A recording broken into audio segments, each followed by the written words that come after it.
1, 2, 3. Ça tourne. Salut! Hello!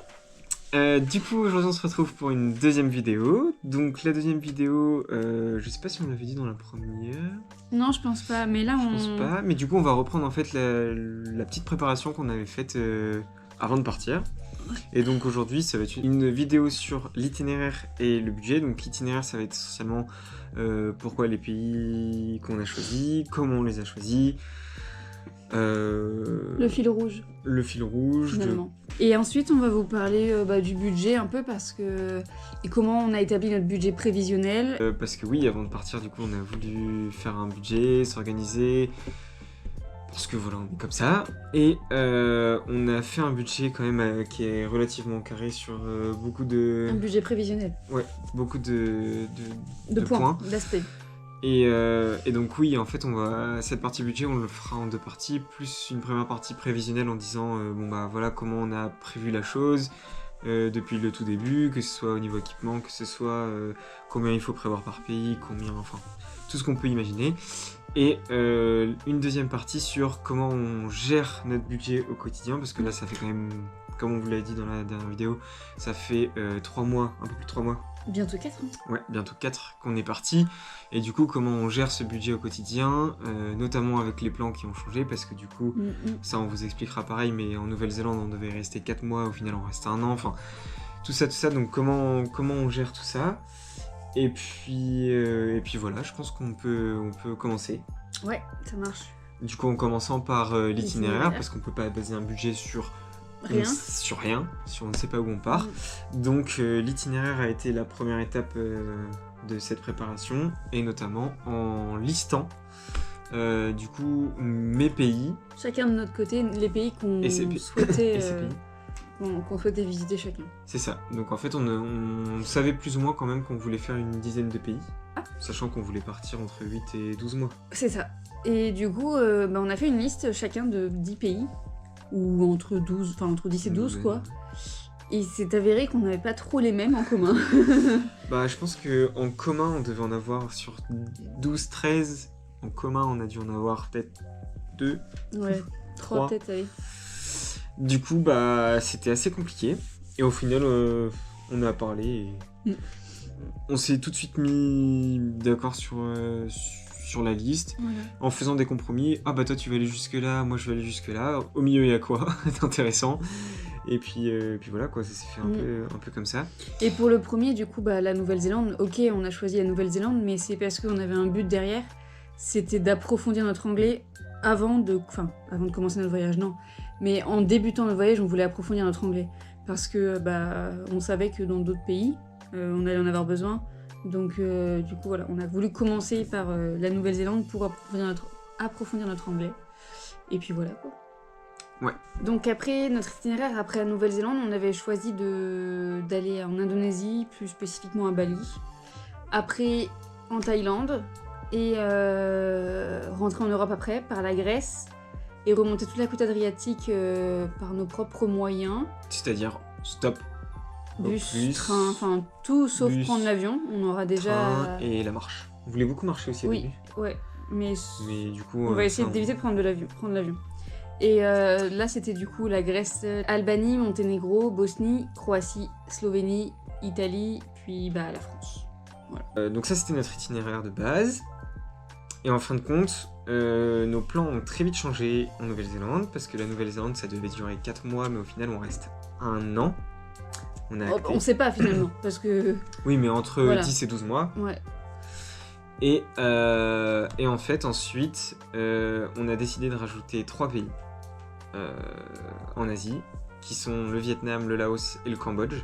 Donc à faire, on n'est pas très loin. On n'est pas très loin, on s'est dit, une fois en Thaïlande, en fait, on fera une boucle Thaïlande, Laos, Vietnam, Cambodge, ou dans l'autre sens, plus ou moins. Donc c'était de faire ces 4 pays frontaliers dans un seul et même périple. Et ensuite pour l'Indonésie, on a rencontré beaucoup de gens qui nous ont dit que Bali c'était très joli, c'était très bien, mais c'était très très touristique. Et ils nous ont dit, vous contentez pas de Bali. Et après on pense aller à Java pour les volcans, et aller sur les îles Gili. Un truc qu'on n'a pas dit sur l'itinéraire, c'est qu'en Europe ça va aussi potentiellement changer, parce que on connaissait déjà le principe, mais on a rencontré des gens ici qui l'avaient fait, qui ont pris en fait un pass interrail pour l'Europe.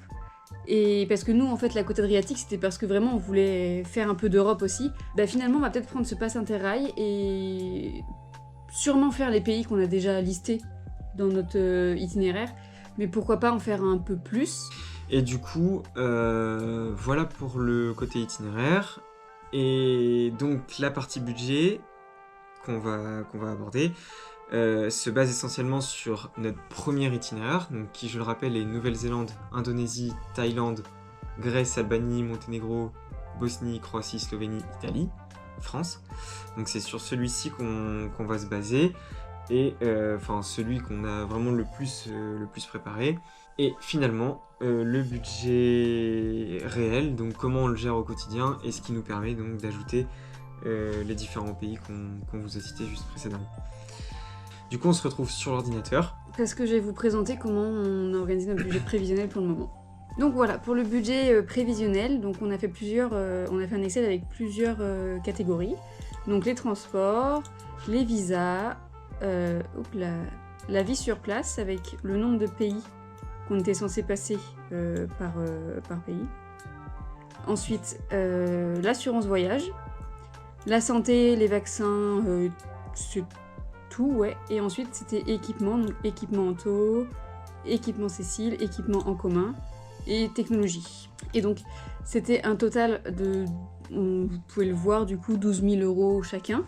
Et ensuite, donc j'ai copié le même tableau pour rentrer en temps réel nos dépenses, nos gros postes de dépenses, c'est pas les dépenses quotidiennes. Et donc pour le moment, il n'y a pas grand chose en soi de rentrée, il y a essentiellement au niveau des équipements, parce que on s'est équipé avant de partir. Il y a beaucoup de zéros, c'est parce qu'on a demandé à ce que ça soit des cadeaux de Noël. Voilà. Ça, c'est une très bonne astuce, hein, si vous voulez économiser sur vos équipements.